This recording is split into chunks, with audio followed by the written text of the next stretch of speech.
This is a battle in the Use It and Lose It tournament. Nomads being brought for once. Roxolani. So Roxolani, one thing Roxolani has in abundance that's very helpful is Draco on these cheap Sarmatian riders and on the very good. Let's see, do they have any Sarmatian horse? No, doesn't seem like they have any Sarmatian horsemen. Just these Sarmatian riders. So we have the noble horse archer general. He's a strategist, second wind and all that good stuff. Step noble lancers. Then we have some Sarmatian riders over here. Guess we can just start this, because looking at the clock it's going to be a long one.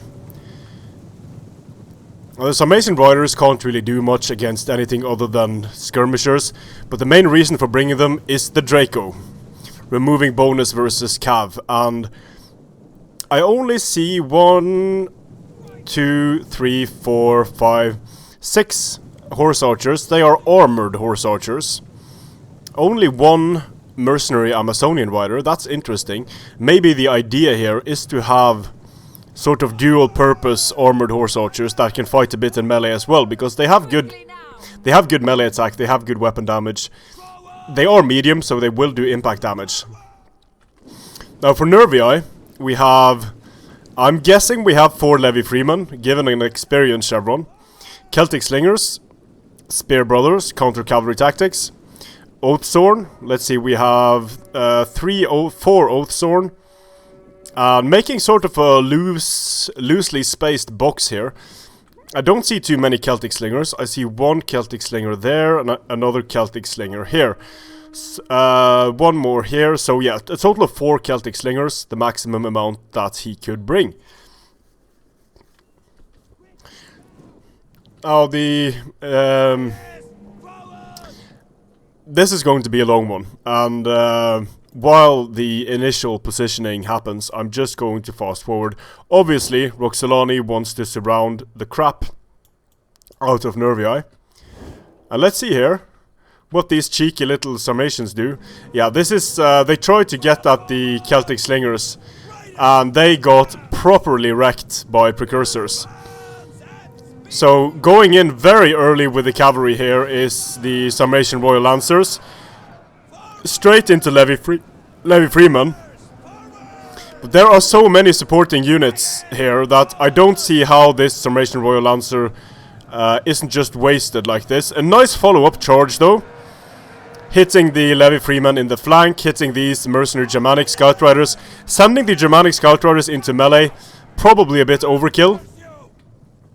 So actually the Sarmatian Royal Lancers didn't lose too much disengaging here.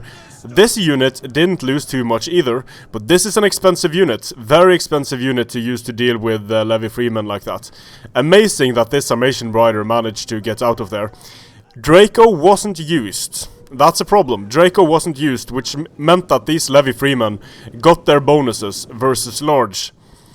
So I don't know why you would bring Sarmatian riders and not use Draco when charging in. Another unit off the field here, and it didn't do anything. So over on the flanks here, another engagement. Not using Draco, just giving away such an advantage by not using the Draco. Getting a Celtic Slinger off the field, but using Draco here would just mean that the Levy Freemen do so little damage to cavalry. Here come the depleted Germanic Scout Riders. Step Lancers charging into the Levy Free. There is a unit of Spear Brothers there. So these shock cavalry units definitely don't want to stay in this fight for too long. Germanic Scout Rider coming out of the woods to chase away these guys. And this is sort of unusual for the nomads. Usually what you'll see is this. You'll see early skirmishing by the nomads. And you'll see them waiting until skirmishers are dealt with to start doing this, but these Roxolani, they just do not care. Sending in cavalry straight into units that have precursors. So the naked spears here didn't take too much damage getting charged by light cavalry, and now the Draco is used, so now he remembers to use his Draco. A bit late, I'd say. And these step noble lancers just got slaughtered. 28 kills, lost 29 men themselves. These step noble lancers as well. 40 armor is not enough to use them against precursors. And once again, the Sarmatian Royal Lancers keep hitting these Spear Brothers, keep hitting the Levy Freemen. Another unit coming in here to fire into the side of this Spear Brother. This is the shielded side though, so not the optimal skirmish angle. But this is super aggressive, and I want to say a bit too aggressive, because yeah, these armored horse archers, 14 kills, trying to go and take care of these Celtic slingers, but it's just going to get surrounded and swamped. And this is another really expensive unit being wasted to try and deal with some very cheap units. So not a good start for the nomads at all this. Once again, the Step Noble Lancers come under fire, being kept in extended melee, not doing too well. On the flanks, the mercenary Germanic Scout Warriors are about to get charged into oblivion. But if this strategy can work, if the skirmishers are dealt with, the spears are mostly dealt with, then Roxolani can actually afford to waste some of these units. Because there are a lot of horse archers left, so 5 horse archers, that's enough to kill a lot of Oathsworn. Especially when they can get close enough that they are able to use heavy shot. But in order to do that, they need to remove these supporting units. And Roxolani is going about it in a super aggressive fashion here, but losing a lot of the very important shock cavalry. Usually the strategy is to weaken the enemy with missiles and then use the shock cavalry to engage already weakened enemy units. Because sending shock cavalry into multiple units that have precursors is just asking to lose a lot more men than you need to. Here come the horse archers charging into the Levy Free, doing a fair bit of damage, but they just need to continue. They didn't continue, so they're going to start dropping here. Yep. They will defeat the Levy Free men in combat, but missed an opportunity there. Another armored horse archer rushing in, trying to get at the Celtic slingers. It could just take a precursor volley to the face here. And yep, the Oathsworn turn around, starting to fight the armored horse archers. So both armies are losing a lot of men here. It's complete chaos, complete anarchy on the battlefield. The Celtic slingers about to be off the field. If the armored horse archers can just get a few more seconds, these Celtic slingers will rout, but they do get help from the mercenary Germanic Scout Riders. They will do decently against the armored horse archers. And here armored horse archers fighting in melee with Oathsworn and Celtic slingers. We know how that's going to go. The Oathsworn have been mostly unmolested in this battle. Mostly unharmed.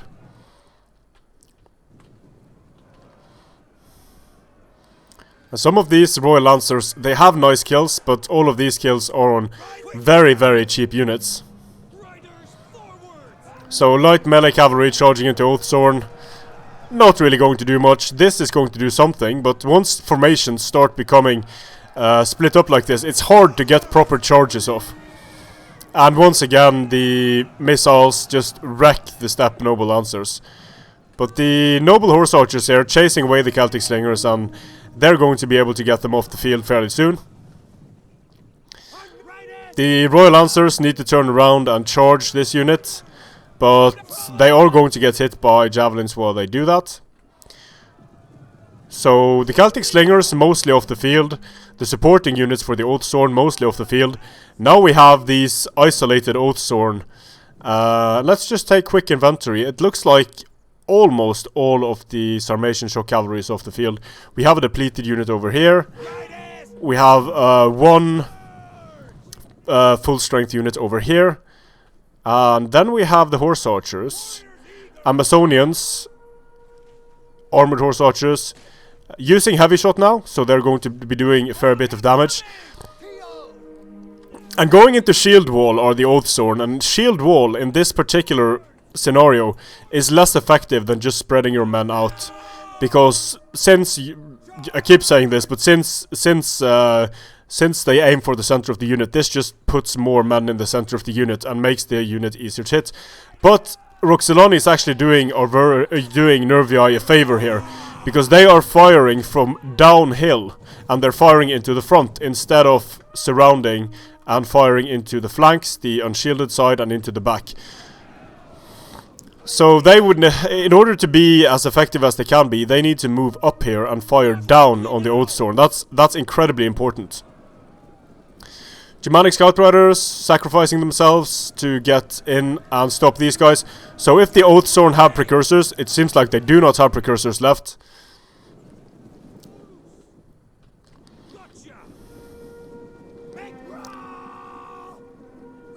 The Armored Horse Archers didn't manage to disengage properly there. Oathsworn getting charged here in the flank by Steppe Noble Lancers, so they're going to lose a lot of men. At this point, it's looking very good for Roxolani.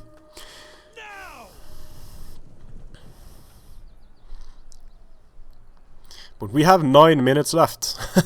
9 minutes, 4 units left on the Nervii side. That's something. Noble Horse Archers with heavy shots firing straight into the Oathsworn, and now they're in a better position. But they're still not firing into the rear of any units. They're still firing into the front, and anytime you fire into the front, you're going to be wasting the amount of arrows that the unit has missile block. So with a 40% missile block, you're wasting 40% of ammunition, and that's not including the additional armor that the shield gives you. So firing into the front, not really something you want to do. Firing into the back here, much more effective. And that's why you need to surround. You need to surround so you're able to fire. Like if a unit is positioned facing this way, you have a unit over here able to fire into its back. If it turns around, you have a unit here able to fire into its back, and so on. So very important to surround completely. Let's just fast forward while the Oathsworn run for the forest.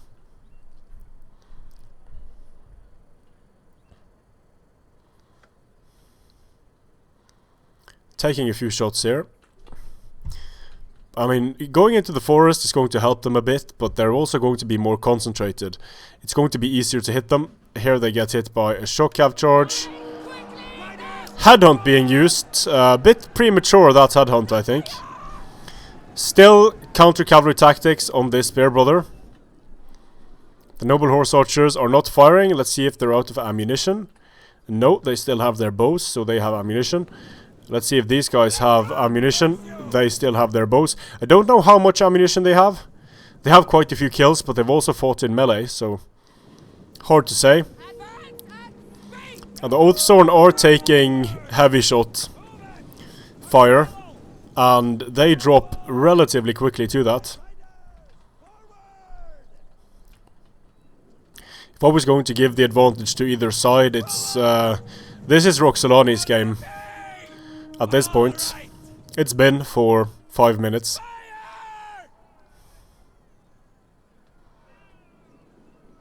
Let's just see here where they're firing. So basically every unit here, aside from these two, are taking fire. Focusing on the general is of course very smart. Ideally from this angle, into the back there. Charge from the Sarmatian Riders, synchronized with a YOLO from the Sarmatian Royal Lancers. But at this point, Budognatus uses his force concentration to increase attack. He could use his second ability to make these units unbreakable for an extended period. He hasn't done that yet. Let's see, Draco is used. But now the Oathsworn are getting swamped from all sides. Spear Brothers are about to bite the dust. But they still have a bonus because of their counter-cavalry tactics. Desperately trying to kill the Noble Horse Archers here. Headhunt, and now the Fighting Spirit is used. So the Oathsworn are unbreakable at this point. Would probably be a good idea to just ignore them while they are unbreakable.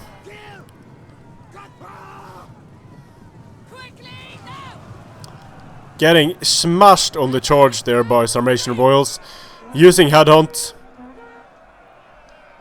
But when Fighting Spirit breaks off, I think we'll see Oathsworn starting to have some morale issues. The general isn't dead though. The Spear Brothers are shaken. But this late game hasn't been optimal for Roxolani. Now the Noble Horse Archers are out of ammunition. Or are they? They still have their bows out. I just saw a guy with an axe, but that was the general actually. Riders, forward! Riders, forward! Let's see, these gals might have some ammunition as well. Sarmatian Riders coming in. Punching through, but then they're just going to die. Draco being used. The Noble Horse Archers charge in. You get a few kills on the charge. But this is the unit it's all about. There's Sarmatian Royal Lancers. It can't take too many casualties pulling out here. Battle rhythm when pulling out. For some odd reason. But look at the Roxolani. The Roxolani don't have that much left. But the Nervii general is about to bite the dust. He could a charge or two and he could be gone. The Sarmatian Royals do their thing. Rare charge here against the Oathsworn. They don't have Fighting Spirit. They don't have Headhunt. This is when they would have needed Headhunt. And the Sarmatian Royal Lancers are going to be winded because Battle Rhythm wore off and they haven't gotten their second wind. So they've lost quite a few men here. And the longer this goes on, the higher the likelihood that these Oathsworn are going to get their Headhunt back and become unbreakable, and that would be very, very bad for Roxolani. Now the Oathsworn are charging, and that's not a bad idea to get the charge bonus in against the Sarmatian Royal Lancers at this point. It's a pretty smart thing, actually, when you're in this desperate situation. And there are depleted enemy units. Getting the charge in might be more important than the bracing. Also following the unit out, so that you're causing casualties on the disengage. But here the Oathsworn, yeah, they activated their Headhunt. The general is down to 6 men. Very tired, wavering. And once again, charging in, but this is against Amazonians. And Headhunt just wore off. This might be the last we see of the Nervii. The Sarmatian Royal Lancers come in. 34 Oathsworn, 24 Oathsworn, 32, 50 Noble Horse Archers. Incredibly close game. The Roxolani strategy paid off, but only just. The managed to deal with the Celtic Slingers, but at great cost. Managed to deal with the Spear Brothers fairly effectively, and one of the problems with Nervii against the step actions is that Nervii doesn't have solid mid-tier infantry in the form of, let's see here. So Nervii, you can't bring fierce swords for obvious reasons. Lack of armor. You can't bring any good tanky spear infantry. It stops with the Spear Brothers. Then you have the naked spears, but they are so vulnerable to missiles. So you're left with the Oathsworn being the most tanky unit, but it's incredibly expensive. So whereas, for example, let's say you were Arverni,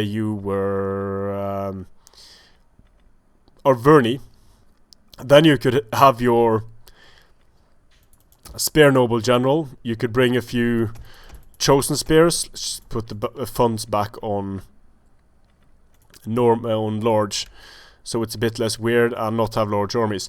So yeah, you can bring these very good Chosen Spears.